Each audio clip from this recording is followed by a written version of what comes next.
For more now, we're joined by former senior advisor to the Department of Homeland Security and retired Lieutenant Colonel for the U.S. Air Force, Berney. We're also joined by Senate Chairman of the National Iranian Congress and author of Comrade Ayatollah, Amir Fakhravar.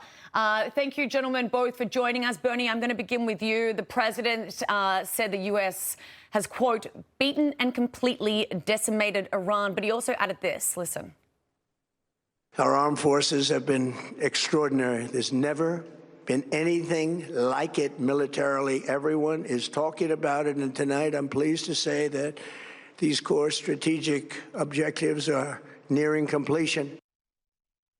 So he says that Iran has been completely decimated, but since he made that address, those 2 U.S. military helicopters were struck. So tell us here, how can a regime be decimated and we almost be near completion of this war, and then this happens?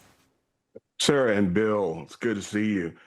We have to stay on our objectives. Bottom line, we're supposed to be, not going into some forever war. We're there to dismantle the nuclear program. We're there to open the Strait of Hormuz, and we're also there to make sure that they stop their terrorist campaign throughout the rest of the world. We have limited objectives. Now, in the meantime, we've destroyed a lot of their capability to fight back, but folks are going to get lucky. Again, 13,000 sorties, and we've only lost 1 aircraft verified. I'll take those odds anytime.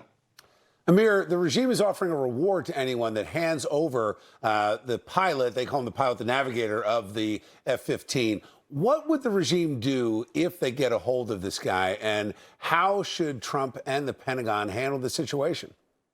Thank you, Sarah and Bill, for having me. The situation is good luck for the regime, because Iranian people, we love America. We love Americans. And I'm pretty sure any Iranians who can find this American personnel will be very friendly to him. And he will have a good time with Iranians, and they will help to hide him from the authorities.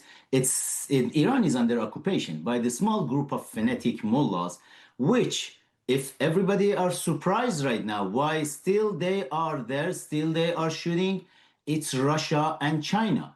They should find some way for that, because China has a 25 years contract with the regime. They send 5,000 their security forces inside Iran to navigate all the moves of U.S. and Israelis, and to help Iranians to crack down the protests in Iran. And the Chinese and Russians, both of them, they are sending missiles. The new technologies of China, you can see there. But still, as our other guest mentioned, 13,000 very successful strike, and just 1 lucky shutdown. It's pretty good. Yeah, you're right. But let's just talk, Berney, let's just talk further about what Amir said there about China and Russia and the threat that they possibly pose here. Well, the bottom line is that, we're always literally in a Cold War with China and Russia. People don't seem to understand. And we, between Russia, China, and America, are the largest exporters of military hardware. So this is really, you can look at it in context as a proxy war almost. So the idea is that the Russian military hardware and the Chinese military hardware has been defeated by the American military hardware. So that's another way of looking at things. And I'd rather be on our side. Yeah, good perspective. Amir, let's talk about Iran's president reaching out to the American people. A propaganda letter claims that Iran harbors no hostilities toward everyday Americans, adding that the idea that Iran is an enemy to Americans is, quote, neither consistent with historical reality nor with present-day observable facts. Mind you, this is also the same regime that a week ago released an AI propaganda video blowing up the Statue of Liberty. So can you really believe anything they're saying? And either way, what's the angle on this latest message? As I mentioned, when we are talking about Iran, it's totally 2 different things.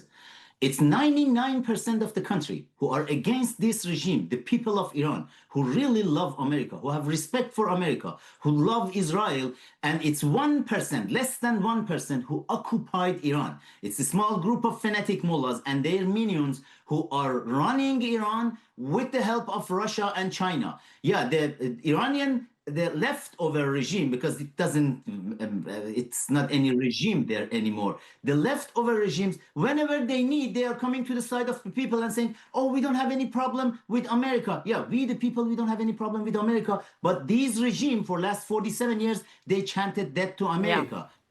Yeah, death to America sends a pretty clear message, so I don't know why they're trying to hide it. But we're not enemies. Don't worry. We're not your enemies. Yeah. Amir Fakhravar and Berney Flowers, thank you very much, guys.